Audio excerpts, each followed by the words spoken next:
Bus ಎಲ್ರಿಗೂ ನಮಸ್ಕಾರಗಳು. Welcome back to my YouTube channel ಅಂತ ಹೇಳ್ತಾ, ಫಸ್ಟ್ ಆಫ್ ಆಲ್ ಎಲ್ರಿಗೂ ಶುಭೋದಯಗಳು. ಇಂಡಿಯಾ ವರ್ಸಸ್ ಇಂಗ್ಲೆಂಡ್ ಥರ್ಡ್ ODIನ ಪ್ರಿವ್ಯೂಗೆ ಎಲ್ರಿಗೂ ಸ್ವಾಗತ ಸುಸ್ವಾಗತಗಳು. ಇಂಡಿಯಾ ವರ್ಸಸ್ ಇಂಗ್ಲೆಂಡ್ ಇವತ್ತು 3ನೇ ODI ಮಧ್ಯಾಹ್ನ 1:30ಕ್ಕೆ ಸ್ಟಾರ್ಟ್ ಆಗ್ತಿದೆ. ಅದು ಕೂಡ ಎಲ್ಲಿ, ಅದೇ ರೀತಿಯಾಗಿ ಪ್ಲೇಯಿಂಗ್ 11ನಲ್ಲಿ ಏನೇನೆಲ್ಲ ಚೇಂಜಸ್ ಆಗುತ್ತೆ, ಪಿಚ್ ಸ್ಟ್ಯಾಟ್ಗಳು ಯಾವ ರೀತಿ ಇದ್ದಾವೆ, ಅದೇ ರೀತಿಯಾಗಿ ಇಲ್ಲಿಯ ಹೋದ ಮ್ಯಾಚಸ್ಗಳಲ್ಲೆಲ್ಲ ಏನೇನೆಲ್ಲ ಆಗಿತ್ತು, ಅದೇ ರೀತಿಯಾಗಿ ಇಂಡಿಯನ್ ಕ್ರಿಕೆಟ್ ಟೀಮಲ್ಲಿ ಅನ್ನೋದನ್ನೆಲ್ಲ ನಾನು ನಿಮಗೆ ವಿಡಿಯೋದ ಸಂಪೂರ್ಣವಾಗಿ ತಿಳಿಸ್ಕೊಡ್ತೇನೆ.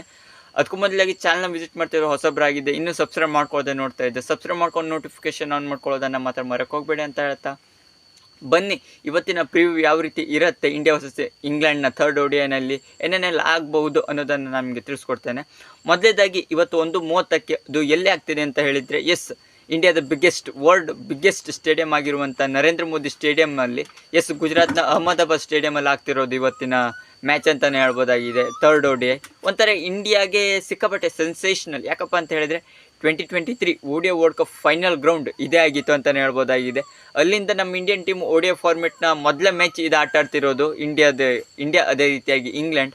ನಮ್ಮ ಇಂಡಿಯಾಗೆ ಯಾವ ರೀತಿ ಆವಾಗ 2023 ODI ವರ್ಲ್ಡ್ ಕಪ್ನ ಫೈನಲಲ್ಲಿ ಯಾವ ರೀತಿ ಥ್ರಿಲ್ಲಿಂಗ್ ಆಗಿತ್ತು, ಅದೇ ರೀತಿಯಾಗಿ ಈ ಮ್ಯಾಚು ಕೂಡ ನನ್ನ ಪ್ರಕಾರ ಸ್ವಲ್ಪ ಎಮೋಷ್ನಲ್, ಅದೇ ರೀತಿಯಾಗಿ ಥ್ರಿಲ್ಲಿಂಗ್ ಆಗುವ ಸಾಧ್ಯತೆ ಇದೆ. ಅದೇ ರೀತಿಯಾಗಿ ಫ್ಯಾನ್ಸ್ ನೋಡ್ತಾ ಇದ್ದರೆ ಫುಲ್ ಕ್ರೌಡ್ ಇರುತ್ತೆ ನನ್ನ ಪ್ರಕಾರ. ಯಾಕಪ್ಪ ಅಂತ ಹೇಳಿದ್ರೆ ಅಹಮದಾಬಾದ್ ಸ್ಟೇಡಿಯಂ ಅಂತ ಹೇಳಿದ್ರೆ 1 ಲಕ್ಷ ಕೆಪಾಸಿಟಿಗಿಂತ ಹೆಚ್ಚಿರೋ 1,23,000 ಚಿಲ್ಲರೆ ಏನೋ ನನ್ನ ಪ್ರಕಾರ ಕೆಪಾಸಿಟಿ ಇರುವಂಥ ಸ್ಟೇಡಿಯಂ ಫುಲ್ ಪ್ಯಾಕ್ ಆಗುತ್ತೆ. ಅದೇ ರೀತಿಯಾಗಿ ಇಲ್ಲಿಯ ಸ್ಟ್ಯಾಟ್ ಅದೇ ರೀತಿಯಾಗಿ ನೋಡ್ತಾ ಇದೆ, ರೆಡ್ ಅದೇ ರೀತಿಯಾಗಿ ಬ್ಲ್ಯಾಕ್ ಸಾಯಿಲ್ ಪಿಚ್ಚಸ್ಗಳಿವೆ. ನನ್ನ ಪ್ರಕಾರ ನಾಳೆ ಯಾವ್ದು ಕೊಡ್ತಾರೆ ಅನ್ನೋದನ್ನು ಇನ್ನೂ ಕನ್ಫರ್ಮಿಟಿ ಕೊಟ್ಟಿಲ್ಲ, ಪಿಚ್ ರಿಪೋರ್ಟ್ ಎಲ್ಲ. ಅದೇ ರೀತಿಯಾಗಿ ಇಲ್ಲೇ ಸ್ಟ್ಯಾಟ್ ನೋಡ್ತಾ ಇದ್ದೆ, ನಮ್ಮ ಇಂಡಿಯನ್ ಟೀಮ್ 4 ವಿನ್ ಆಗಿದೆ, ಅದೇ ರೀತಿಯಾಗಿ 1 ಡ್ರಾ. ಇಂಗ್ಲೆಂಡ್ ಕೂಡ 1 ಕೂಡ ವಿನ್ ಆಗಿಲ್ಲ ಅಹಮದಾಬಾದ್ ಸ್ಟೇಡಿಯಮಲ್ಲಿ. ಎಲ್ಲ ಸ್ಟ್ಯಾಟ್ಗಳ ಪ್ರಕಾರ ಹೋಗ್ತಾ ಇದೆ. ಗ್ರೌಂಡ್ ರಿಪೋರ್ಟ್ ಎಲ್ಲ ನೋಡ್ತಾ ಇದೆ, ನಮ್ಮ ಇಂಡಿಯಾ ಕಡೆನೇ ಹೆಚ್ಚಿನದಾಗಿ ಸ್ಟ್ಯಾಟ್ ಇದೆ. ಅದೇ ರೀತಿಯಾಗಿ ಇಲ್ಲಿಯ ಮ್ಯಾಚ್ ಪ್ರಕಾರ ಬರ್ತಿದ್ರೆ ನರೇಂದ್ರ ಮೋದಿ ಸ್ಟೇಡಿಯಂ ಅಂತ ಬಂದರೆ, ಇಲ್ಲಿ ಹೆಚ್ಚಿನದಾಗಿ ಪಿಚ್ ರಿಪೋರ್ಟ್ಗಿಂತ ಅನಾಲಿಸಿಸ್ ಮೂಲಕವೇ ಹೇಳ್ತಾ ಇದ್ದರೆ ಇಲ್ಲಿ ಚೇಸಿಂಗ್ ಉತ್ತಮವಾಗುತ್ತೆ. ಯಾಕಪ್ಪ ಅಂತ ಹೇಳಿದರೆ ಫಸ್ಟ್ ಬ್ಯಾಟಿಂಗ್ ಆಡೋರು ಸ್ವಲ್ಪ ಸ್ಟ್ರಗಲ್ ಮಾಡುವ ಸಾಧ್ಯತೆ ಇದೆ ಅನ್ನಿಸ್ತಾ ಇದೆ. ಯಾಕಪ್ಪ ಅಂತ ಹೇಳಿದ್ರೆ 200ರಿಂದ 280 ಒಳಗೆ ಆಲ್ಔಟ್ ಆಗ್ಬೋದು, ಅಥವಾ ಅಲ್ಲಿಯೇ ಸ್ಕೋರ್ ನಿಲ್ಲತ್ತೆ.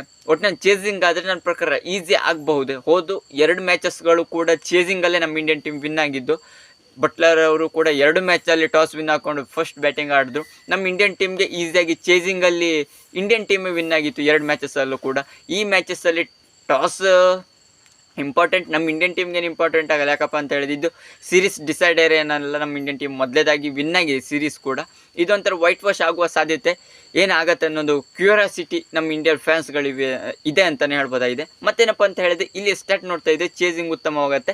ಟಾಸ್ ವಿನ್ ಆದವರು ನನ್ನ ಪ್ರಕಾರ ಚೇಸಿಂಗ್ ಆಯ್ಕೆ ಮಾಡ್ಕೊಳ್ಳೋದೇ ಹೆಚ್ಚು. ಬಟ್ಲರ್ ಅವರು ಏನು ಮಾಡ್ತಾರೋ ಗೊತ್ತಿಲ್ಲ, ಒಟ್ಟಿನಲ್ಲಿ ರೋಹಿತ್ ಶರ್ಮಾ ಅವರು ಟಾಸ್ ವಿನ್ ಆದರೆ 100% ಚೇಸಿಂಗನ್ನೇ ಆಯ್ಕೆ ಮಾಡ್ಕೊಳ್ತಾರೆ ಅಂತ ಅನ್ನಿಸ್ತಾ ಇದೆ. ಬ್ಯಾಟಿಂಗ್ ಆಟ ಆಡಿದ್ರೆ ಸಿಕ್ಕಾಪಟ್ಟೆ ಸ್ಟ್ರಗಲ್ ಆಗಬಹುದು, ಏನಾದರೂ ಪಿಚ್ಚಸ್ ಮೇಲೆ ಡಿಪೆಂಡ್ ಹಾಕೊಂಡಿದೆ ಅಂತಲೇ ಹೇಳ್ಬೋದಾಗಿತ್ತು ಸ್ಕೋರ್ ಕಾರ್ಡ್. ಅದೇ ರೀತಿ ಪ್ಲೇಯಿಂಗ್ 11ನಲ್ಲಿ ಏನಾದರೂ ಚೇಂಜಸ್ ಆಗುತ್ತಾ ನನ್ನ ಪ್ರಕಾರ ಕೇಳಿದರೆ, ಶಮಿ ಅವರು ಒಂದು ನನ್ನ ಪ್ರಕಾರ ರೆಸ್ಟ್ ತೆಗೆದುಕೊಳ್ಬೋದು. ವಾಷಿಂಗ್ಟನ್ ಸುಂದರ್ ಅವರು ಬರ್ಬೋದು, ರವೀಂದ್ರ ಜಡೇಜಾ ಅದೇ ರೀತಿಯಾಗಿ ಅಕ್ಷರ್ ಪಟೇಲ್ ಇಬ್ಬರು ಕೂಡ ರೆಸ್ಟ್ ತೆಗೆದುಕೊಳ್ಬೋದು. ವಾಷಿಂಗ್ಟನ್ ಸುಂದರ್ ಅದೇ ರೀತಿಯಾಗಿ ಇಲ್ಲಿ ಯಂಗ್ಸ್ಟರ್ಸ್ಗಳಿಗೆ ಕೂಡ ನನ್ನ ಪ್ರಕಾರ ಸಿಗುವ ಸಾಧ್ಯತೆ ಇದೆ, ಚಾನ್ಸಸ್. ಒಟ್ಟಿನಲ್ಲಿ ಪ್ಲೇಯಿಂಗ್ 11 ಚೇಂಜಸ್ ಇಂಪಾರ್ಟೆಂಟ್ ಏನಲ್ಲ. ಯಾಕಪ್ಪ ಅಂತ ಹೇಳಿದ್ರೆ ಸೇಮ್ ಪ್ಲೇಯಿಂಗ್ 11 ಇದಿದೆ, ಕೊನೆಯ ODI ಸೀರೀಸ್ ಆಗಿರೋದ್ರಿಂದ, ನೆಕ್ಸ್ಟಲ್ಲೇ ಚಾಂಪಿಯನ್ ಟ್ರೋಫಿ ಬರ್ತಿರೋದ್ರಿಂದ ಇಂಡಿಯಾಗೆ ಮೇನ್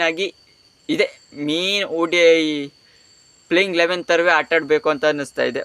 ಅದೇ ರೀತಿಯಾಗಿ ಬೂಮ್ರಾ ಒಬ್ಬರನ್ನ ಬಿಟ್ಟರೆ ಮತ್ತೆಲ್ಲ ಕೂಡ ಸೇಮ್ ಸಿಮಿಲರ್ ಆಗಿರುತ್ತೆ. ಒಟ್ಟಿನಲ್ಲಿ ಹೇಳಬೇಕು ಅಂತ ಹೇಳಿದ್ರೆ ರೋಹಿತ್ ಅದೇ ರೀತಿಯಾಗಿ ಶುಭನ್ ಓಪನರ್ ಮಾಡ್ತಾರೆ. ನಂಬರ್ 3 ವಿರಾಟ್, ನಂಬರ್ 4 ಅಯ್ಯರ್, ಅದೇ ರೀತಿ number 5 KL, number 6 Hardik Pandya, number 7 ಇಲ್ಲಿ ವಾಷಿಂಗ್ಟನ್ ಸುಂದರ್ ಅವ್ರು ತರ್ಬೋದು. ನಂಬರ್ 8 ಅಕ್ಷರ್ ಪಟೇಲ್ ಅಥವಾ ಜಡೇಜಾ ಇಬ್ಬರಲ್ಲಿ ಯಾರಾದರೂ ಒಬ್ಬರು ಆಟ ಆಡೋ ಸಾಧ್ಯತೆ ಇದೆ.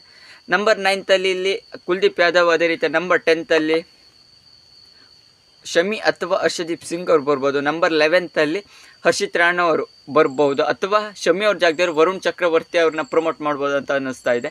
ಸೇಮ್ ಸಿಮಿಲರ್ ಪ್ಲೇಯಿಂಗ್ 11 ಇದ್ದರೂ ಆಶ್ಚರ್ಯ ಇಲ್ಲ. ನೀನು ಹೋದ ಮ್ಯಾಚ್ ತರುವೆ. ನನ್ನ ಪ್ರಕಾರ ಪ್ಲೇಯಿಂಗ್ 11 ಚೇಂಜಸ್ ಆಗಲ್ಲ ಅಂತ ಅನ್ನಿಸ್ತಾ ಇದೆ. ಸಿಮಿಲರ್ ಆಗಿ ಇಟ್ಕೊಳ್ಬೋದು, ಯಾಕಪ್ಪ ಅಂತೇಳಿ ವಿನ್ನಿಂಗ್ ಸ್ಟ್ರೀಕಲ್ಲಿ ಇರೋದ್ರಿಂದ ಪ್ಲೇಯಿಂಗ್ 11 ಅಷ್ಟೊಂದು ಫೋಕಸ್ ಆಗಲ್ಲ ಅಂತ ಅನ್ನಿಸ್ತಾ ಇದೆ. ಸ್ಕೋರ್ ಬೋರ್ಡ್ ನನ್ನ ಪ್ರಕಾರ ಇಂಡಿಯಾ ಬ್ಯಾಟಿಂಗ್ ಆಡಿದ್ರೆ 300+ ಹೋಗ್ಬೋದು, ಅಥವಾ ಇಂಗ್ಲೆಂಡ್ ಆಡಿದ್ರೆ 300 ಒಳಗೆ 280 ಹತ್ತತ್ರ ಹೋಗ್ಬೋದು. ಒಟ್ಟಿನಲ್ಲಿ ಚೇಸಿಂಗ್ಗೆ ಯಾವುದೇ ಟೀಮ್ ಆದರೂ ಚೇಸ್ ಮಾಡೋದಂತ 100% ಹೌದು. ನನ್ನ ಪ್ರಕಾರ ನಾಳೆ ಹೆವಿ ಎಕ್ಸ್ಪೆಕ್ಟೇಷನ್ ವಿರಾಟ್ ಕೊಹ್ಲಿ ಅವರ ಮೇಲೆ ಹೆಚ್ಚಿನ ಫೋಕಸ್ ಇರುತ್ತೆ ಅಂತ ಅನ್ನಿಸ್ತಾ ಇದೆ. ಏನಾದರೂ ಸ್ಪೆಷಲ್ ಬರಬಹುದು ಅಂತ ಅನ್ನಿಸ್ತಾ ಇದೆ. ಇದಿಷ್ಟು ಇಂಡಿಯಾ ವರ್ಸಸ್ ಇಂಗ್ಲೆಂಡ್ನ ಥರ್ಡ್ ODIನ ಪ್ರಿವ್ಯೂ ಆಗಿತ್ತು. ನಿಮಗೆ ಈ ವಿಡಿಯೋ ಇಷ್ಟ ಲೈಕ್ ಕಮೆಂಟ್ ಮಾಡಿ. ಇನ್ನೂ ಹೆಚ್ಚಿನ ಅಪ್ಡೇಟ್ಗೋಸ್ಕರ ಚಾನಲ್ಗೊಂದು ಸಬ್ಸ್ಕ್ರೈಬ್ ಮಾಡೋದನ್ನು ಮಾತ್ರ ಮರೆಯೋಕೆ ಹೋಗಬೇಡಿ ಅಂತ ಹೇಳ್ತಾ ಸಿಗೋಣ ಮುಂದಿನ ವಿಡಿಯೋದಲ್ಲಿ.